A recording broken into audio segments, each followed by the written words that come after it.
जैसे मैं पाती हूँ आप साधारण तो नहीं है। आपको हनुमान जी की कोई कृपा है या आप हनुमान जी के दूत हैं जिनको इस पृथ्वी पे भेजा है कि हाँ कुछ आध्यात्मिक ज्ञान दिया जाए लोगों को। मुक्ति का द्वार क्या है?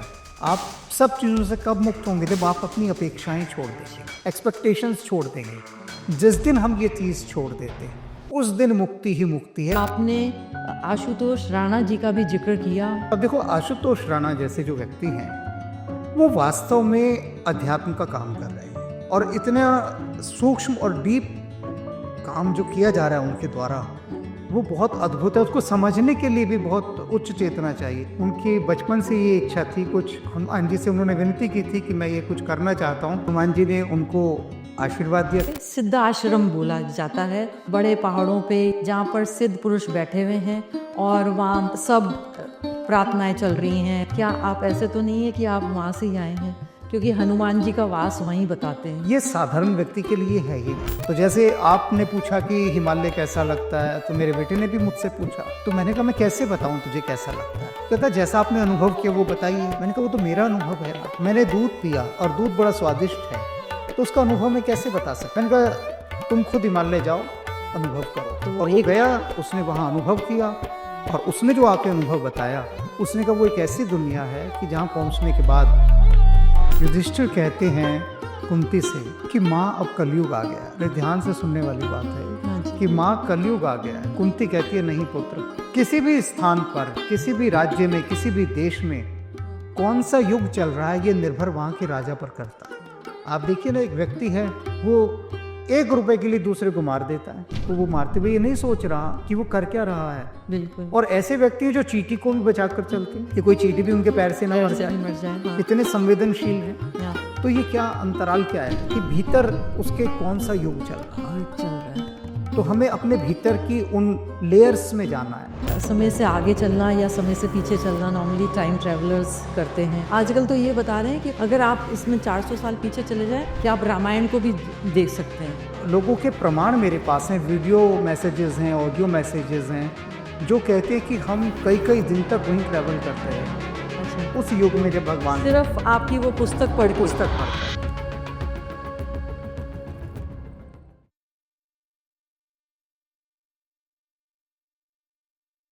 नमस्कार। आज हमारे बीच में स्पिरिचुअल गुरु माने जाने वाले हैं और वो हैं ईशान महेश जी, जो कि एक पारिवारिक जीवन व्यतीत करते हुए भी उन्होंने एक आध्यात्मिक का मार्ग चुना है और मेरे ख्याल से उनको शायद ऊपर वाले ने चुना है कि लोगों को एक सही रास्ता दिखाने के लिए और एक आध्यात्मिक जीवन कैसे व्यतीत कर सकते हैं धरती पे रह के भी। तो मैं इनके से बहुत मैं जानना चाहूँगी कि इनका ये पारिवारिक जीवन में रहते हुए इन्होंने इतना ऊंचाइयाँ, आध्यात्मिक ऊंचाइयाँ कैसे पाली। हमारी जो सनातन परंपरा है उसमें ईश्वर प्राप्ति का जो सबसे सुंदर मार्ग है वह गृहस्थ आश्रम से होकर ही जाता है। हमारे जितने भी ऋषि मुनि रहे हैं सबका परिवार था, बच्चे थे, खेती थी, गौशाला थी, सभी गृहस्थ थे। तो इसे कहते हैं गृहस्थ सन्यासी। अच्छा। जो परमात्मा और संसार दोनों के संतुलन को साधता है। जैसे मैं एक औरत हूँ तो क्या आपकी एक वाइफ, मतलब जो भी वाइफ हैं, जैसे स्त्री होती है उनको सत्वे चीज़ें चाहिए होती है, सत्वे जगह जाना चाहिए होता है। तो क्या आपकी वाइफ ने कभी आपको रोका या टोका किसी चीज़ में, कभी ऐसे कि नहीं आपको ये नहीं करना है, आपको मेरे संग ये जीवन जीना है, या मतलब मेरे को एक लग्जरी लाइफ जीनी है कि मतलब मेरे को सब सुख भोगने हैं, तो उन्होंने कभी ऐसे नहीं बोला आपको? आज मैं जो भी कुछ हूँ हाँ। वो अपनी पत्नी की वजह से हूँ। अच्छा। मेरी पत्नी चित्रकार हैं। अच्छा। बिंदु नाम है उनका। अच्छा। बिंदु पोपली। और जो भी कुछ मैंने पाया उनके सहयोग से पाया। उनके सहयोग के बिना मैं कुछ नहीं कर सकता था। उनका इतना अधिक सहयोग रहा कि मेरी पग पग की यात्रा पर वे कहती थी कि मैं नहीं चाहती कि आप भगवान बुद्ध के समान मुझे सोता हुआ छोड़कर चले जाएं। अच्छा। आपको जो भी करना है इस आध्यात्मिक यात्रा के लिए मेरा पूरा सहयोग है, क्योंकि आप एक अच्छे काम में लगे हैं। और वास्तव में मैं आपको बताऊं, पत्नी और धर्म पत्नी में बहुत अंतर है। संसार में पत्नियां होती जिनका आपने जिक्र किया ना, हाँ, हाँ, कि जिनको सब कुछ चाहिए, सब कुछ चाहिए बिल्कुल। है ना, पूरा भोग वैभव विलास ऐश्वर्य सब कुछ चाहिए, वे पत्नियां होती हैं। लेकिन धर्म पत्नी एक अलग चीज है। धर्म पत्नी है जो आपको धर्म के पथ पर बढ़ने में सहायता प्रदान करे। मेरे संपर्क में अनेक व्यक्ति हैं जो मुझसे दूर हो गए। किस कारण से? कि उनकी पत्नियों ने कहा कि या तो हमें चुन लीजिए या ईशान महेश को चुन लीजिए। अच्छा, हाँ, अच्छा, मैं एक ये बात कहना चाहूंगी कि मतलब आपने पत्नी को चुना कि पत्नी ने आपको चुना? देखिए, दोनों ने एक दूसरे को चुना। वास्तव में तो शुरुआत तो पत्नी ने मुझे चुना था, अच्छा, क्योंकि मैं तो संकल्प ले चुका था मैं विवाह नहीं करूंगा। अच्छा, और मेरी पत्नी का भी यही संकल्प था, उनका भी। उन्होंने कहा भाई मैं भी विवाह नहीं करूंगी। वो चित्रकार है तो अपनी मौज में रहती थी। तो हनुमान जी की प्रेरणा से एक दिन भेंट हुई, मिलना हुआ। तो उनको लगा कि वे जिसे खोज रही थी, भीतर का जो एक, हर एक के भीतर का एक पुरुष होता है, हर एक के भीतर की एक स्त्री होती है। स्त्री होती है। तो उनके भीतर का जो पुरुष था, उन्होंने लगा कि ये मैं ही हूँ। हाँ, हाँ, तो उन्होंने मेरे सामने प्रस्ताव रखा हाँ, हाँ, और मैं तो बड़ा हैरान रह गया, क्या करूं। तो मैंने अपने गुरुजनों से पूछा, तो उन्होंने कहा गृहस्थ आश्रम सबसे सुंदर आश्रम है, क्योंकि यहाँ चुनौतियां हैं, यहाँ पर संभावनाएं हैं। उन सबसे पार जाकर परमात्मा की ओर बढ़ना है, उनमें रहते हुए।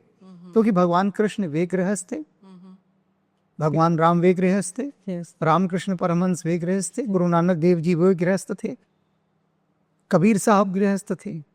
तो गृहस्थ आश्रम सबसे सुंदर आश्रमों में से एक है, जिससे आपकी ना समुचित यात्रा होती है, सम्यक यात्रा होती है। बहुत बहुत अच्छा समझाया आपने। अब मैंने आपकी कई व्याख्या देखी, कई पॉडकास्ट देखे, आप कबीर जी से बहुत ज़्यादा प्रभावित हैं। तो उनकी कोई आपको कोई अनुभव है वो बताइए। वैसे तो उन्होंने एक जो उनका दुआ है, पोथी पढ़ पढ़ जग मुआ पंडित भया न कोय, ढाई आकर प्रेम का पढ़े जो पंडित होए। तो मतलब उन्होंने इतनी वाणियाँ लिखी हैं। तो उन्होंने कृष्ण के बाल अवस्था के लेके इतनी वाणियाँ लिखी हैं। ये तो हमको पढ़ने में आता है, सुनने में आता है। पर उन्होंने कभी उनको, जब वो बड़े हो गए थे और उन्होंने कई क्रीड़ाएं करी, उन पे उन्होंने कोई वाणी नहीं लिखी। और तो और कोई ज्ञानी को अगर बोलें कि आप बहुत ज्ञानी, उनको बोलें कि आप कृष्ण जी की जैसे बड़े होने पे उनके बारे में कुछ बोले, तो वो हमेशा कान छू देते हैं कि ना बाबा। तो मतलब सब उनकी जो बड़ी अवस्था है उनके बारे में वो ज्ञान नहीं देना चाहते। बाल्य अवस्था के बारे में कबीर जी ने भी दिया और लोग भी देते हैं। ऐसा क्यों है? अभी जैसे आपने कहा कबीर साहब ने काफी कुछ लिखा, तो वहां मैं थोड़ा सा संशोधन करना चाहूंगा। हाँ, मैं आपका भाव समझ गया जो आप कहना चाह रही हैं। हाँ जी, हाँ जी। कबीर साहब कहते हैं मसी कागद छुयो नहीं, कलम गही नहीं हाथ। कबीर साहब को लिखना बिल्कुल नहीं आता था, निपट अनपढ़ थे। वो कहते हैं कागज कलम को तो मैंने छुआ ही नहीं, होता क्या मैं जानता ही नहीं कागज कलम। कबीर साहब बिल्कुल अनपढ़ थे। उनके भीतर से जो भी कुछ आया, जो उद्गार आए, वे उन्होंने गाए और बाद में उनके शिष्यों ने उन्हें संग्रहित किया, तो उनका कलेक्शन बना। वे गाते थे और शिष्य लिख लेते थे, क्योंकि उनको तो आता ही नहीं लिखना ही नहीं आता था। और कबीर साहब इस बात के प्रमाण हैं कि जो हमारी आत्मा है उसके ब्लूप्रिंट के अंदर सब कुछ समाया है। शिक्षा से नहीं हम पढ़ते, ये जो हम कॉलेज में स्कूल में पढ़ते हैं ये सांसारिक शिक्षा है। इससे हमें आध्यात्मिक जगत की कोई खबर नहीं मिलती। बिल्कुल, वो जो आध्यात्मिक जगत है वो आत्मा में ही समाहित है। ये कबीर साहब ने बताया कि देखो मैं बिल्कुल अनपढ़ हूँ और एक बड़े आश्चर्य और मजे की बात बता रहा हूँ। दिल्ली यूनिवर्सिटी में एमए में हमें जो प्रोफेसर पढ़ाते थे वो कभी हंसते हुए कहते थे कि देखो एक अनपढ़ को पढ़ाने के लिए पीएचडी की जरूरत होती है। कितनी बड़ी बात कहते थे, बात कह दी उनके लिए कि एक अनपढ़ आदमी है। कहते थे कबीर क्या एक अनपढ़ आदमी है, और उस अनपढ़ ने जो लिखा उसको पढ़ाने के लिए स्कॉलर्स चाहिए, वो चाहिए जिन्होंने पीएचडी की हो, इतनी पढ़ाई की हो, और उसके बाद भी वो कबीर साहब को नहीं पढ़ा पाते। तो कितनी उच्च चेतना है कबीर साहब, बिल्कुल ऐसे ही रामकृष्ण परमहंस हैं।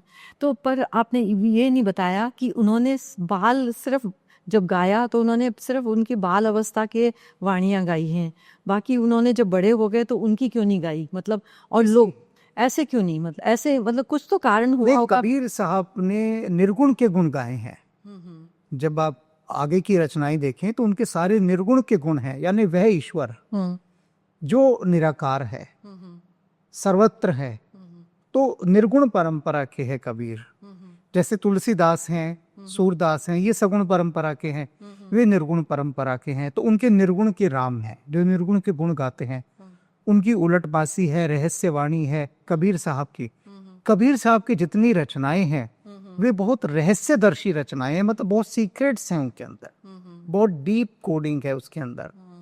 अब जैसे वो कहते हैं कि बिन घन परत फुहार, कबीर साहब, कि बिना बादल के बारिश हो रही है। अब ये इस वाक्य को कोई कैसे समझ लेगा?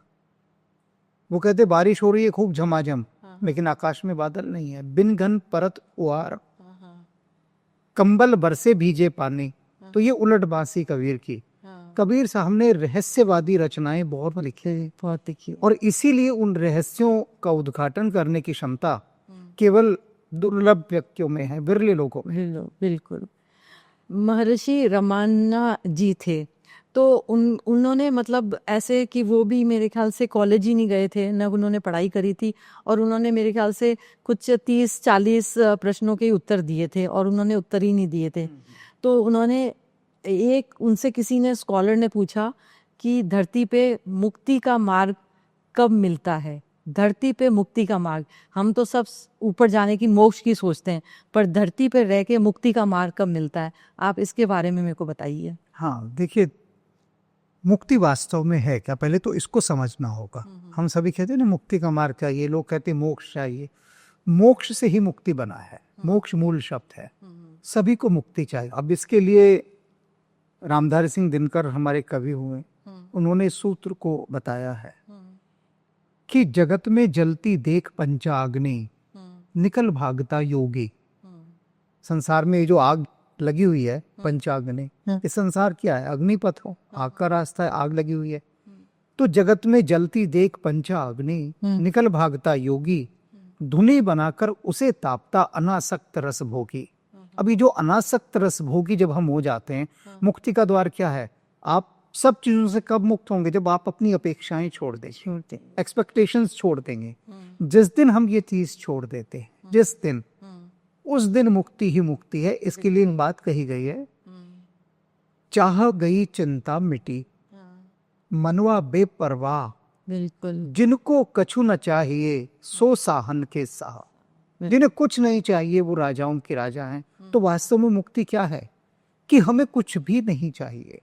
ये जो अपेक्षाएं हैं, एक्सपेक्टेशंस हैं, यही तो बांधती हैं। और कौन बांध रहा है? इस संसार में रह रहे, आप यहीं रह रहे हैं, लेकिन आपने किसी भी चीज के साथ आप अटैच नहीं। भगवान कृष्ण इसका सबसे बड़ा उदाहरण है।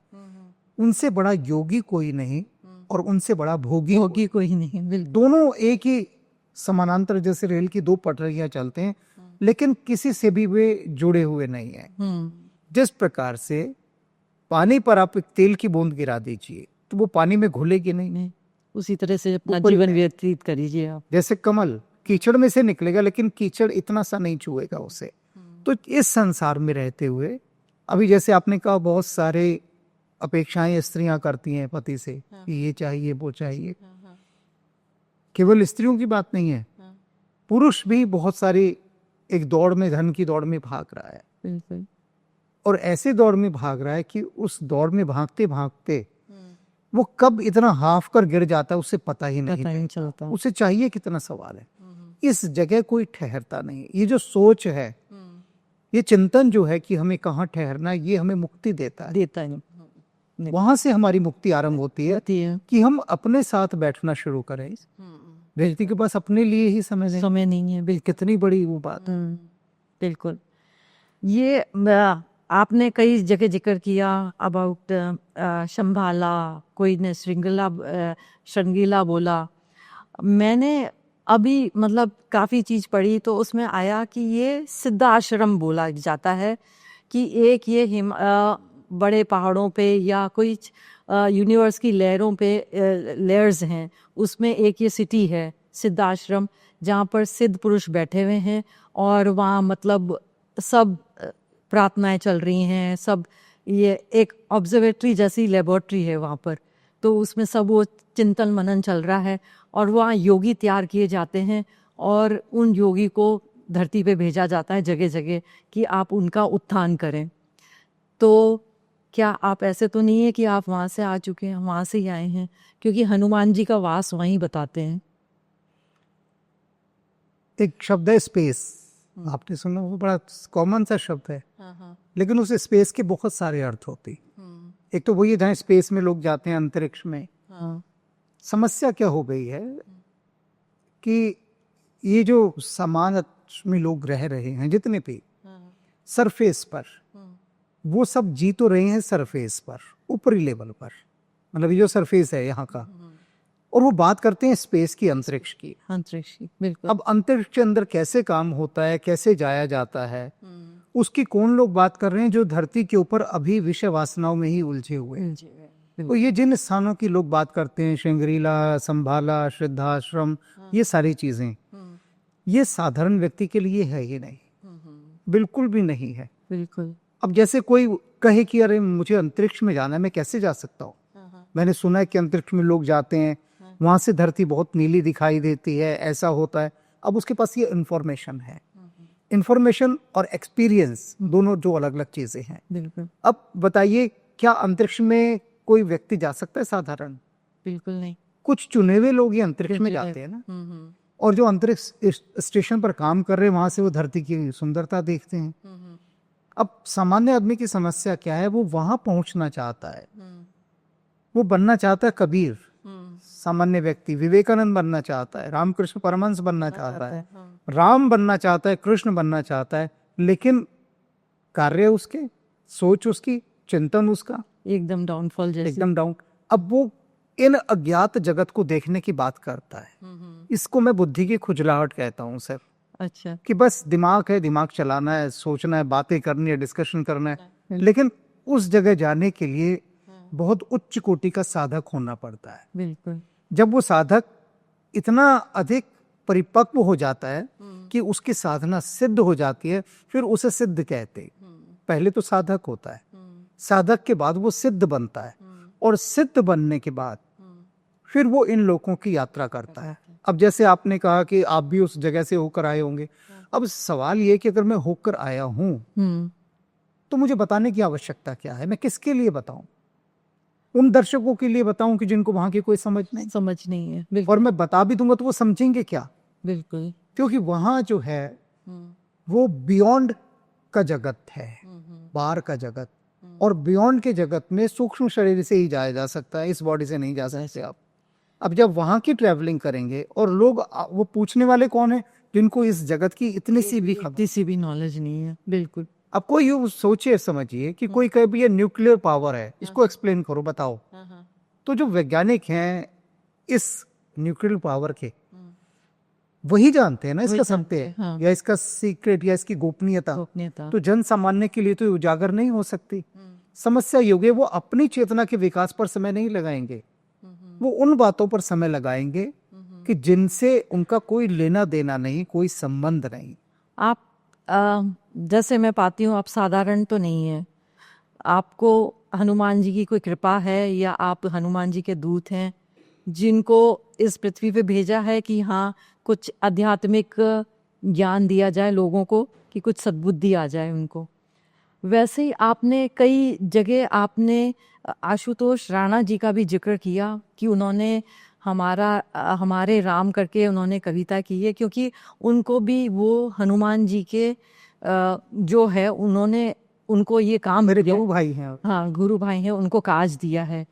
तो आपको मैं आपके मुंह से सुनना चाहती हूँ, ये आशुतोष जी राणा का ये सफ़र कैसे रहा? आपके थ्रू रहा कि उन्होंने अपना ये खुद चुना आध्यात्मिक सफ़र? देखिए, उनकी बचपन से ये इच्छा थी, कुछ हनुमान जी से उन्होंने विनती की थी कि मैं ये कुछ करना चाहता हूँ, और हनुमान जी ने उनको आशीर्वाद दिया कि आप कर। और मज़े की बात मैंने देखी कि जब मैंने आशुतोष राणा को कहा कि ये आधुनिक युग के अलग प्रकार के तुलसीदास हैं। हाँ, हाँ, तो बहुत सारे लोगों को आपत्ति हुई और उन्होंने कहा कि ये तो अच्छा आदमी है ही नहीं, अच्छा। इन्होंने जो अभिनय किए फिल्मों में वो तो बड़े नकारात्मक है, नेगेटिव रोल्स किए हैं, तो ये अच्छे आदमी है ही नहीं। अच्छा। अब वो अभिनय के आधार पर देख लीजिए, आशुतोष राणा का मूल्यांकन कर रहे हैं अभिनय के आधार पर, व्यक्ति की चेतना को तो देख ही नहीं पा रहे ना। उन्होंने एक नया आयाम लिया हाँ, जो भक्ति का आयाम है, जिसके माध्यम से उन्होंने कहा कि रावण जो है उसके चेतना को अगर राममय कर दिया जाए तो उसका रूपांतरण संभव है। ये जितने भी रावण हैं धरती पर, आप मारते जाइए एक के बाद एक, वो फिर पैदा होते जाएंगे, रक्त बीज है। लेकिन अगर रावण की चेतना राममय हो जाए तो वो तो फिर बहुत ही अच्छा हो जाए ना इंसान। तो रावण की चेतना को, उसकी कॉन्शियस को ट्रांसफॉर्मेशन करने का ये जो हमारे राम इनका नाटक है, उन्होंने ये बेड़ा उठाया है कि मतलब कैसे राम को राममय किया जाए। और मजे की बात देखिए कितने लोगों के, मैं मनुष्यों की सोच की बात कर रहा हूँ कि नकारात्मक सोच। हाँ, जब मैंने आशुतोष राणा के विषय में कहा, मैंने कभी किसी के विषय में आज तक नहीं कहा, तो लोगों ने पूछा कि राणा जी ने आपको कितने पैसे दिए अपनी इस पब्लिसिटी करने के? तो मैंने कहा कि गिन नहीं सकोगे इतने दिए हैं, और वो गिनती भी नहीं आती तुमको, हाँ, हाँ, बिल्कुल और वो पैसे भी तुम्हारी समझ में नहीं आएंगे। वो एक डिफरेंट करेंसी है करेंसी है, बिल्कुल भाई। अगर दूसरे देश की करेंसी आपको दिखा दी गई, आपको समझ ही नहीं आएगी। तो मैंने कहा वो करेंसी भी आपकी समझ में नहीं आएगी, बहुत मुश्किल। अब देखो आशुतोष राणा जैसे जो व्यक्ति हैं वो वास्तव में अध्यात्म का काम कर रहे हैं, बिल्कुल। बहुत गहरे काम कर रहे हैं, और इतना सूक्ष्म और डीप काम जो किया जा रहा है उनके द्वारा वो बहुत अद्भुत है। उसको समझने के लिए भी बहुत उच्च चेतना चाहिए। चाहिए, बिल्कुल बिल्कुल, ये तो है, ये तो देखा हुआ है हमने। मतलब अगर मैं कहूँ दूसरे अर्थों में कि वर्तमान में अगर कोई बड़ा सम्मान दिया जाना चाहिए जो हमारे देश का है, बहुत सारे सम्मान है, उनको ही मैं किसी सम्मान का नाम नहीं लूंगा वैसे तो किसी सम्मान के वो मोहताज नहीं है, मोहताज नहीं है, लेकिन सम्मान से क्या होता है, देश को पता लगता है कि ये व्यक्ति एक है, बहुत सारे देश को भी पता नहीं है। बिल्कुल बिल्कुल। तो उस रूप में अब वो हैं, देखो वो संसार में रहकर काम कर रहे हैं, बिल्कुल। पत्नी है, बच्चे हैं, उनके बीच में रहकर वो राम काज कर रहे हैं। बिल्कुल, बहुत बड़ी बात है ये। रामकृष्ण परमहंस नॉर्मली उनका एक अलग ही मतलब एक कैरेक्टर था, और विवेकानंद जी उनको बहुत फॉलो करते थे। तो नॉर्मली जब उनका पूजा का मन होता था तब वो मंदिर के कपाट खोलते थे और पूजा करते थे, और पुजारी लोग उनसे बड़े परेशान रहते थे कि भाई ये रोज़ाना पूजा क्यों नहीं करते। तब उन्होंने साफ कह दिया था कि जब मेरे मन में भाव आएगा तभी मैं कपाट खोलूँगा और मैं पूजा करूँगा। तो और ये विवेकानंद जी उनको हर बातों को मानते थे उनकी, तो उन पे कुछ व्याख्या कीजिए आप। हाँ, अभी जैसे जो बात आपने बताई, अभी मैंने कहा ये जो उच्च चेतनाएं है ना, इनकी बात सभी की समझ में नहीं आती। हाँ। अनेक भक्त मुझसे प्रश्न करते हैं कि जी हमारा पूजा करने का मन ही नहीं करता, 4-5 दिन से मन नहीं कर रहा, लेकिन फिर भी हम जबरदस्ती बैठ जाते हैं तो उल्टे सीधे विचार दिमाग में आते हैं, मन ही नहीं करता पूजा करने का। और जिस दिन मन करता है उस दिन मन हटता ही नहीं, हम कई घंटे बैठे रहते हैं। तो वही रामकृष्ण परमहंस कहते हैं कि हर समय एक स्थिति नहीं रह सकते, कि उनके भीतर भाव नहीं आया, अभी वो आह्वान नहीं हुआ काली का, उन्होंने मंदिर के कपाट नहीं खोले। तो उनकी चेतना को समझना बहुत कठिन काम है, बहुत ही कठिन काम, और सामान्य व्यक्ति के साथ ऐसा हो रहा है। अब ये है कि जब भाव, क्योंकि क्यों नहीं उठता भाव, संसार चारों तरफ से घिरे हुए हैं। रामकृष्ण परमहंस के साथ संसार वाली बात नहीं थी, वो समाधिस्थ रहते थे, अच्छा भीतरी अवस्था में रहते थे। दो चीजें, एक शब्द है अंतर्मुखी, एक बहिर्मुखी, इंट्रोवर्ट और आउटरवर्ट। तो कहते जब मैं इंट्रोवर्ट हूँ तब मुझे मंदिर के कपाट खोलने की जरूरत नहीं, जब मैं आउटरवर्ट में आऊंगा तो तब मैं कपाट खोलूंगा। अब इस चीज को कोई कैसे समझे। और विवेकानंद जी क्यों, मतलब इनसे क्या थी जो इनसे इतने प्रभावित थे, विवेकानंद जी ने इन्हीं को फॉलो किया थ्रू आउट। हाँ, ये सबसे पहली विवेकानंद दरअसल भटक रहे थे ईश्वर की खोज में। अच्छा। वो सभी से पूछते थे कि क्या आपने ईश्वर को देखा है, क्या आपने ईश्वर को देखा है। तो जब रामकृष्ण परमहंस के पास आए थे, उनके यार दोस्त थे, वो बोले चलो चलते हैं मिलने। तो उन्होंने कहा विवेकानंद ने कि मैं उसके कान खींचूंगा चल के, ये कहा उनको। अच्छा। मतलब वो रामकृष्ण परमहंस की खिंचाई करने आए थे, जैसे होता ना एक युवक, हाँ हाँ बिल्कुल। तो वो पहुंचे वहां पर। हाँ हाँ तो जिसको कहते हैं कि अपने जोश में और अपना हीरोपन दिखाने के लिए, हाँ हाँ और रामकृष्ण परमहंस को थोड़ा नीचा बताने के लिए बताने के लिए। उन्होंने पूछा, अच्छा छोड़ो सब बातें, आपने भगवान को देखा है? हाँ हाँ वो बोले हाँ देखा है, अच्छा। और ऐसे ही देखा है जैसे तुझे देखता हूँ, तुझे देखना है तो बात कर। हाँ आप क्या बोले वो, क्योंकि सब जगह भटक आए थे, किसी ने भी ऐसा ऑथेंटिक आंसर नहीं दिया था, और ऐसा कोई दे भी नहीं सकता। वही दे सकता है जो दिखा सकता है। और दूसरी बात एक और, हाँ जो दिखा सकता है वो ये भी देखता है कि इसमें देखने की क्षमता है कि नहीं है, बिल्कुल। तब वो कहता है ऐसी बात। बिल्कुल। इतने आते थे शिष्य उनके पास, उन्होंने किसी को भी नहीं कहा ये बात, हाँ हाँ सिर्फ विवेकानंद को कही। हम्म और उन्होंने फिर उसका स्पर्श किया विवेकानंद का। हाँ हाँ तो विवेकानंद का जब स्पर्श किया तो 3 दिन तक वे अद्वैत के भाव में घूमते रहे। अच्छा मतलब उनको घोड़ा तांगा दिखाई दे, उनको लगे ये मैं ही हूँ। अच्छा दाल भात खा रहे हैं तो लगे चावल भी मैं हूँ, और खाने वाला भी मैं हूँ, और वो जिसे खा रहा हूँ वो भी मैं हूँ। अच्छा। तो वननेस, अद्वैत जिसको कहते हैं ना, हाँ हाँ सर्वत्र उनको यही दिखाई देने लगा कि जहां भी है विवेकानंद ही है, विवेकानंद। कि कुछ भी चीज है, जड़ है चेतन है, हाँ हाँ वो मैं हूं और मैं वो हूं। हम्म। तो 3 दिन बाद उनको समझ में आया कि मतलब ये तो कुछ यही मेरा बेड़ा पार कर सकते। कर सकते हैं, बिल्कुल। तो तब उनको जो है ना भीतर उनके, और लोगों ने बहुत क्रिटिसाइज किया रामकृष्ण परमहंस को अपने समय में, बहुत आलोचना की, हाँ हाँ और पूरा प्रयास रहा कि विवेकानंद को उनसे दूर कर दिया जाए, लेकिन उन्होंने उनका साथ नहीं दिया। पर वही है ना कि गुरु भी शिष्य को शिष्य गुरु को चुनता है, और गुरु भी शिष्य को चुनता है कि वो उस लायक बन पाएगा कि नहीं बन पाएगा, ये भी एक है। अच्छा, नॉर्मली जैसे जैसे अब पृथ्वी की शुरुआत हुई, जैसे अब आपके मैंने कई पॉडकास्ट देखे थे कि ये ना मतलब कैलाश पर्वत में जैसे अद्भुत आत्माएं होती हैं बहुत ऐसे, और हिमालय पे कई पर्वत पे कई योगी, हिम योगी कहेंगे कि वो कई सालों से ये कर रहे हैं। कोई विचित्र अनुभव आपका हुआ हो? कैलाश पर्वत आप गए हुए हैं? नहीं, मैं कैलाश नहीं गया। अच्छा। मैं अभी 2 महीने पहले कैलाश पर्वत होके आई हूँ। अच्छा। हाँ हाँ। तो वहाँ का तो मतलब जो इंसान वो वहीं रह सकता है कि जो जिनमें एक ताकत है या शक्ति है, क्योंकि वहाँ पर ऑक्सीजन लेवल 0। तो मेरे को तो एक विचित्र लगा, क्योंकि हम तो गए और टच करके आए सिर्फ, तो ये तो हमारा एक सिर्फ टच रहा। बाकी वहाँ रहने के लिए तो अद्भुत आत्मा ही वहाँ रह सकती हैं।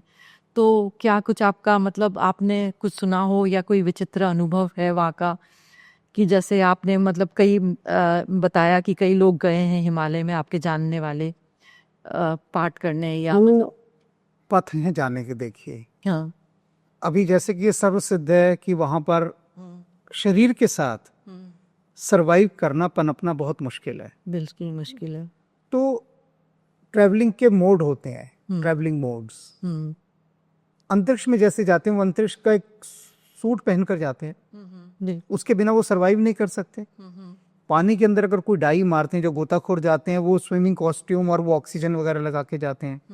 तो किसी भी जगह पर जाने की शरीर की एक मर्यादा होती है। हाँ जी। अब ये जो हिमालय क्षेत्र है, वहां पर एक सीमा तक तो शरीर साथ देता है, उस एक सीमा के बाद फिर अशरीरी होकर जाना पड़ता है। यानी कि आपका ये जो भौतिक शरीर है, ये जो बॉडी है, ये बॉडी फिर वहां ट्रैवलिंग नहीं करेगी, वहां दूसरे मोड से ट्रैवलिंग करनी है। और वो दूसरा मोड एक्टिवेट करना अगर किसी को आता हो तो फिर आप उस यात्रा को बहुत अच्छे से कर सकते हैं, क्योंकि उस मोड के अंदर जब आप अपने सूक्ष्म शरीर से यात्रा करते हैं, उसको एक्टिवेट करना जानते हैं। क्योंकि सूक्ष्म शरीर को ना सर्दी लगती, ना गर्मी लगती है, ना भूख लगती, ना प्यास लगती, उसे किसी भी प्रकार की किसी दुर्घटना का कोई भय नहीं होता। तो वो एक तरह से तरंग है। अब उस अपने शरीर को यदि आप तरंगों में बदलकर यात्रा कर सके, शरीर क्या है मूलतः, जो अभी हमारा शरीर बैठा है, इसके अंदर एक चेतना है जो काम कर रही है, जिसको लाइफ कहते हैं, जिसको आत्मा कह लो, कोई भी शब्द, प्राण कह दो। अब उस प्राण को यदि आप तरंगों में बदलकर कहीं भेज सकें और कनेक्टिविटी अपने साथ रख सकें, तो उसके बाद आप उन सब जगहों की यात्रा कर सकते हैं जो अज्ञात लोग हैं। ये तो सिर्फ वही हैं जो धरती के हैं। धरती के हैं। धरती से पार जाकर अनंत लोक हैं, और पार भी नहीं, इसी धरती के ऊपर अभी हम यहाँ बात कर रहे हैं ना, अनंत है। आप कल्पना नहीं कर सकते कि इस कमरे के अंदर ही अनंत लोक है। सिर्फ इस कमरे के अंदर। लेकिन कैसे जानिएगा संभव? इस कमरे के अंदर अनंत ध्वनियां हैं। अभी एक रेडियो लगा दीजिए तो कितने स्टेशन बदलेगा, सबको पकड़ लेगा ना? पकड़ लेगा। अभी हम कुछ भी नहीं पकड़ पा रहे हैं। बिल्कुल जो तरंगे में जो गाना बज रहा है, क्या हम गा रहे हैं उस गाने को? नहीं। या कुछ भी उस पे जो बोला जा रहा है आकाशवाणी से, हम तो कुछ भी नहीं बोल रहे ना, क्योंकि हम उसके रिसीवर नहीं है। तो जो रेडियो रिसीवर होता है वो कितने बैंड बदलता है, चैनल हैं टीवी पर, कितने चैनल्स होते हैं, बिल्कुल उनकी एक फ्रिक्वेंसी उसके साथ मैच करती है। तो जब हमारी फ्रिक्वेंसी उस लोगों के साथ मैच करती है, और कब करती है? जब हम एक्टिवेट होते हैं, उसको एक्टिवेट करना जानते हैं, तो जुड़ाव हो जाता है। पर इसके लिए बहुत गहरी साधना चाहिए होती है। समय से आगे चलना या समय से पीछे चलना नॉर्मली टाइम ट्रैवलर्स करते हैं। तो ये क्या आपको कुछ मतलब इसका अनुभव है ऐसे? क्योंकि कई बार बोलते हैं कि जैसे सूरज से रोशनी निकलती है और पृथ्वी पे आती है तो वो भी 8 मिनट ले लेती है, उसके बीच में क्या चीज़ घटित हो जाती है वो किसी को पता नहीं चलता। तो आपका ये क्या अनुभव है, मतलब आप साझा कीजिए। आप तो कई मतलब लोगों के बीच में बैठे होंगे, ऐसे लोगों के बीच में जो कि पहुँचे हुए हैं, तो उनका साझा कीजिए आप। ये जो समयातीत जाने की बात है ना, टाइम ट्रैवलर की, इसके बारे में कहने की इजाजत नहीं है। बहुत सारे लोग बता देते हैं ना कि हम, कुछ लोग तो कहते हैं कि ये आदमी पिछले जन्म में ये था, उसके बारे में बता रहे हैं। आजकल ये बहुत सारा प्रचलन हो गया है कि बहुत सारे आजकल तो ये बता रहे हैं कि भाई वो लाइट जैसे इतने करोड़ों से मतलब सालों से आती है, 8 मिनट लगती है, उसके बीच में क्या क्या घट जाता है। अगर आप 400 साल पीछे, इसमें 400 साल पीछे चले जाएं तो आप रामायण 400 या 500 या 5000 पता नहीं बता रहे थे कि आप रामायण को भी देख सकते हैं। तो क्या ये संभव है? ये हर चीज जो बता रहे हैं ये सब चीज संभव है? जो मेरे आध्यात्मिक उपन्यास हैं, इनको किसी ने नाम दिया, किसी योगी ने, टाइम ट्रैवलर नॉवेल्स, किसी ने। अच्छा। और इसका प्रमाण इस समय मेरे पास हजारों संदेश ऐसे हैं कि जिन्होंने ये कहा कि जब हमने इनको पढ़ना आरंभ किया तो हम उस युग में पहुंच गए जहां भगवान राम है। ये मेरे अनुभव नहीं कह रहा मैं अपने, मतलब ये है अनुभव कि मैं पहुंचा नहीं पहुंचा इसको तो मैं कभी कहता ही नहीं, बताता ही नहीं बिल्कुल भी, क्योंकि बताने की मनाही है। तो हनुमान जी ने जो पुस्तकें लिखवाई आध्यात्मिक उपन्यास भगवान राम और भगवान कृष्ण पर, और लोगों के प्रमाण मेरे पास हैं, वीडियो मैसेजेस हैं, ऑडियो मैसेजेस हैं, जो कहते हैं कि हम कई कई दिन तक वहीं ट्रैवल करते रहे। अच्छा। उस युग में जब भगवान, सिर्फ आपकी वो पुस्तक पढ़कर। और पुस्तक का नाम क्या आप बता दें? ये सीरीज रघुवंश नाथम है। रघुवंश नाथम। उसके अभी तक 11 खंड प्रकाशित हो चुके हैं। अच्छा। 12वां खंड हनुमान जी लिखवा रहे हैं। अच्छा। तो जो पहला ही खंड है वचन, और उस वचन को पढ़ने के बाद ही जो भीतर घटता है, अच्छा, घटता क्या, भीतर के वो चक्र एक्टिवेट हो जाते हैं कि जो आपको टाइम ट्रेवल करा सकते हैं। और वो कहते हैं हम प्रत्यक्ष देख रहे हैं कि हम वहाँ उसका हिस्सा है, उस सीन का जो चल रहा है वहां पर। अच्छा, जो आपने लिखा है वो सीन जो वहां पर, जो हनुमान जी ने लिखवाया है। अच्छा, मतलब राम के युग की घटना है और भगवान कृष्ण के। तो ये जो पूरी राम कथा है वो एक नई कोड के अंदर हनुमान जी ने लिखवाई है, न्यू कोडिंग के साथ। तो उसके अंदर अचानक ही कुछ ऐसा विस्फोट होता है बीच में जब आप पढ़ रहे हैं, तो आपका पूरा सिस्टम जो है ना, वो अंदर का ऐसा लगता है जैसे बिजलियां गिरी हैं उसके ऊपर आके, और कोई चीज एक्टिवेट हो जाती है और आप उस युग में छलांग लगा जाते हैं। और ये औरों के अनुभव हैं, मैं खुद नहीं कहता कि आप पहुंच जाएंगे वहां पर। जिन भक्तों ने कहा, और इसमें से तो एक हैदराबाद की एक बच्ची है, उसका नाम दिव्य ज्योति है, वो 15 साल से बिस्तर पर पड़ी है। 15 साल से ना माता है ना पिता है, एक अनाथालय में रहती, आश्रम में, वृद्धाश्रम में। तो उसने कहा कि मैं राम को बिल्कुल भी नहीं मानते थे। अच्छा। ना राम में मेरे कोई आस्था थी। लेकिन पहली बार जब मैंने आपका उपन्यास पढ़ा वचन, तो उसको पढ़ते मैंने देखा कि मैं राम के युग में पहुंच गई, वो जो 15 साल से बिस्तर पर पड़ी हुई है। और उसके बाद मेरे जितने शरीर के दर्द थे वो मुझे लगा वो है ही नहीं। अच्छा। और जो जागृत हो गई। भीतर मेरे इतना अंधकार था, इतना क्रोध था, घृणा थी, ईर्ष्या थी, मतलब जो 15 साल से बिस्तर पर पड़ा वो कितना इरिटेट हो जाता है। और उसके बाद कई लोग उससे मिलने गए इस बात को जानने के लिए। अच्छा। मतलब जो बात उसने मुझे कही मैंने कहीं और बताई, तो लोगों ने उसकी ऑथेंटिसिटी जानने के लिए हैदराबाद लोग उससे मिलने गए। अच्छा। और जब मिले तो उसने बताया, और फिर उन्होंने इन आध्यात्मिक उपन्यासों का अध्ययन किया। ये इतने डीप कोड के साथ लिखे गए हैं ना। एक ऐसी पुस्तक आपने सुनी होंगी प्राचीन काल की, जो जादुई पुस्तकें होती थी। हाँ। आप उनको पढ़िए और कोई चैप्टर ऐसा खुलता था कि आप वहां पहुंच जाते थे। बिल्कुल।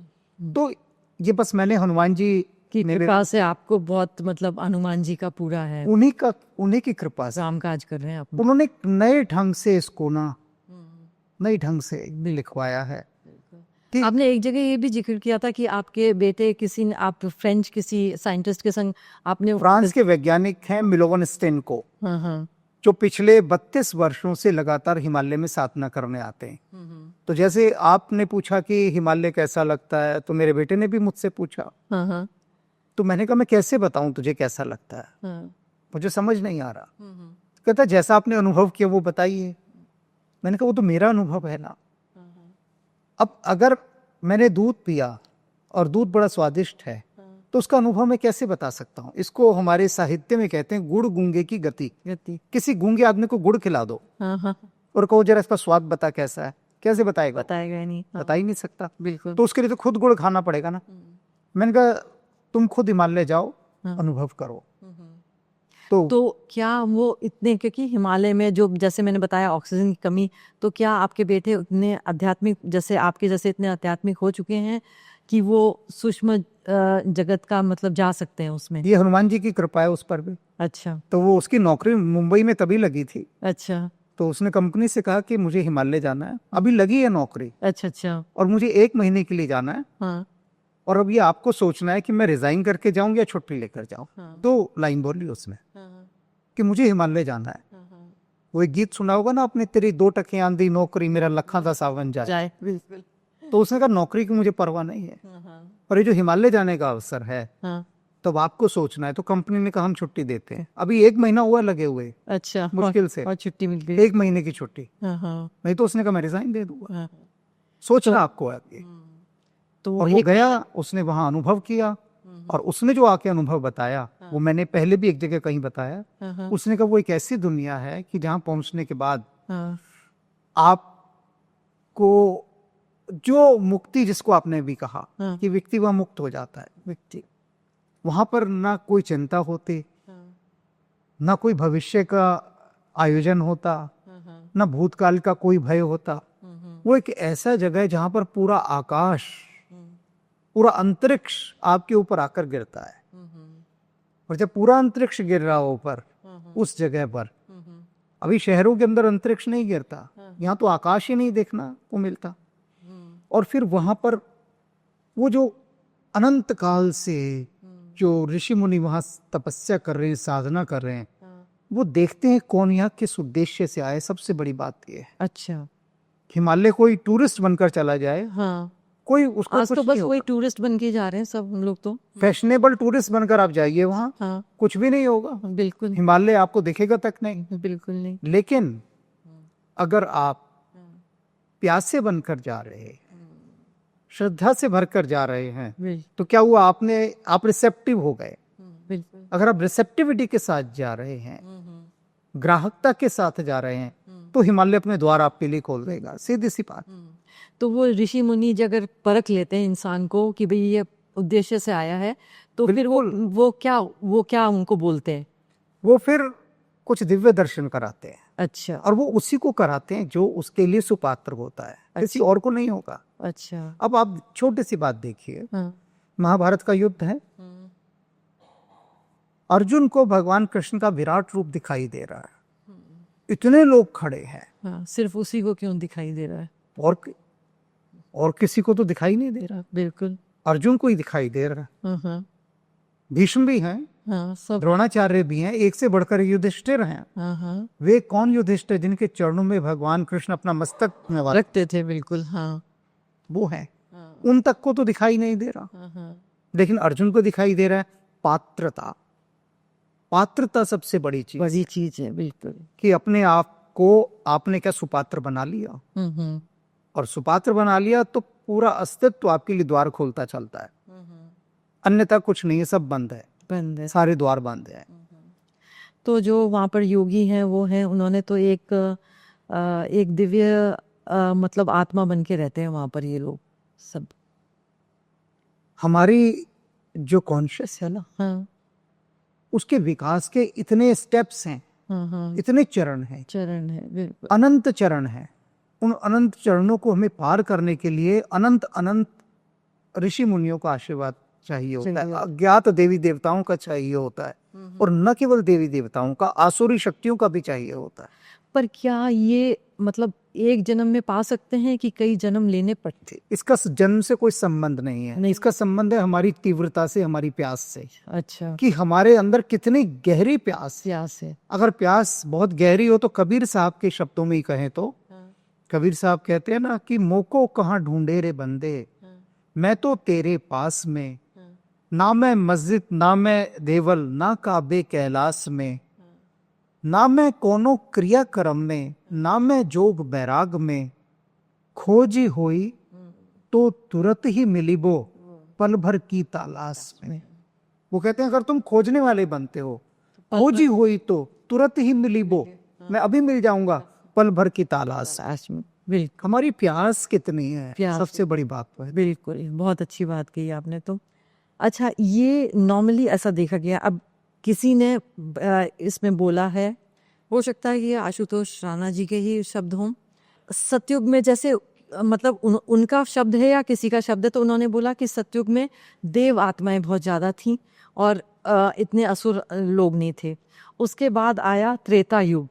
त्रेता युग में ऐसा हुआ कि राम और जैसे असुर और देव आमने सामने आ गए, जैसे राम का जो विवरण त्रेता युग में है। अच्छा, अब द्वापर युग आया तो उन्होंने बोला कि अब घर घर में राम और रावण हैं, असुर और देव हैं दोनों, क्योंकि ये जो कृष्ण की लीला थी, एक ही घर में सब रहने लगे, एक ही घर में रहने लगे, क्योंकि कंस हुआ उसी घर में, उसी का नाश करने के लिए, तो ये सब होने लगे।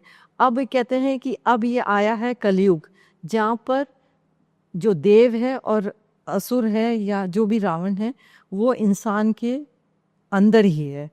तो आप ये बताइए कि ये कलयुग में हमारे जीवन में कब ये चेंज आएगा, कि बदलाव आएगा, कि हमारे जो ये राम और रावण हैं ये कब निकल के अलग होंगे और हम एक ये सोच सकें कि हम देव आत्मा की तरह जी रहे हैं। ये बात आशुतोष राणा ने ही कही है, कही है उन्होंने। हाँ। अब इसका जो सबसे सुंदर उत्तर है वो देती है कुंती।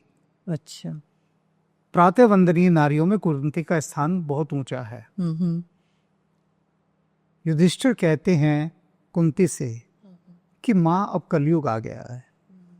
बड़े ध्यान से सुनने वाली बात है कि माँ कलयुग आ गया है। कुंती कहती है नहीं पुत्र, किसी भी स्थान पर, किसी भी राज्य में, किसी भी देश में कौन सा युग चल रहा है ये निर्भर वहां के राजा पर करता है। अच्छा। इस संसार में एक ही बार में सतयुग भी चल रहा है, कलयुग भी चल रहा है, दोनों युग चल रहे हैं, सारे युग एक ही साथ चल रहे हैं। सब कुछ निर्भर वहां के राजा पर करता है कि राजा यदि सात्विक गुणों का है तो उस देश में सतयुग आएगा। अच्छा। अगर राजा ऐसा है तो। अच्छा। और अगर राजा राक्षसी वृत्ति का है तो वहां कलयुग आएगा। तो बिल्कुल यही बात मनुष्य की देह पर लागू होती है कि कौन व्यक्ति किस युग का प्रतिनिधित्व कर रहा है। यदि आपकी चेतना सात्विक है तो उस पूरी देह के अंदर सतयुग विचरण कर रहा है, पूरी देह के अंदर। और यदि वो तामसिक है तो आपकी पूरी देह में असुर देव कलयुग, कलयुग, पूरी देह में कलयुग। आप देखिए ना, एक व्यक्ति है वो 1 रुपए के लिए दूसरे को मार देता है। बिल्कुल मारता है। तो वो मारते हुए ये नहीं सोच रहा कि वो कर क्या रहा है। बिल्कुल। और ऐसे व्यक्ति हैं जो चींटी को भी बचा कर चलते हैं कि कोई चींटी भी उनके पैर से ना मर जाए। कितने संवेदनशील हैं। तो ये क्या अंतराल क्या है कि भीतर उसके कौन सा युग चल रहा है। तो हमें अपने भीतर की उन लेयर्स में जाना है। और लेयर्स तो बहुत बात की बात है, ऊपर ही ऊपर पता लग जाता है अच्छा। कि हम जो जी रहे हैं हाँ, कलयुग में जी रहे हैं या सतयुग में में, जी- तो ये हमारी अपनी चेतना पर निर्भर चेतना पे करता है। निर्भर है। और वो बात बिल्कुल सही है।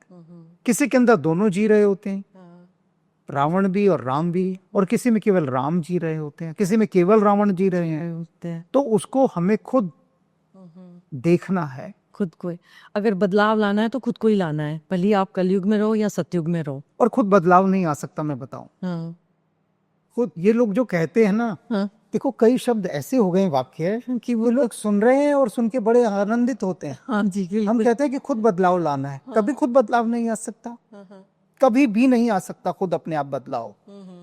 एक बच्चा खुद पढ़ लेगा क्या? हाँ, हाँ, एक बच्चे को हाँ। माँ बाप, शिक्षक उसके पीछे हाय हत्या लिए फिरते हैं कि पढ़ ले पढ़ ले पढ़ ले, कहते हैं ना बार बार। बिल्कुल कहते हैं, उसके लिए कोचिंग क्लासेस लगा रहे हैं, ये क्लास वो क्लास ये। तो बच्चा खुद पढ़ लेता है क्या? नहीं। नहीं पढ़ता ना। उसको पढ़ाने के लिए कितना आयोजन करना पड़ता है।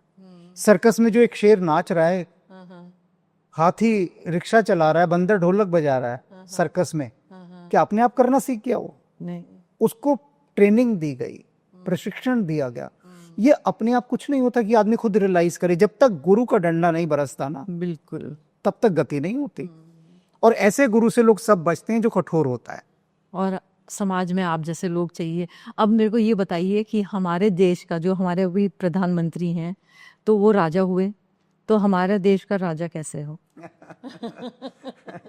ये आपने कौन सा प्रश्न बीच में ले आया?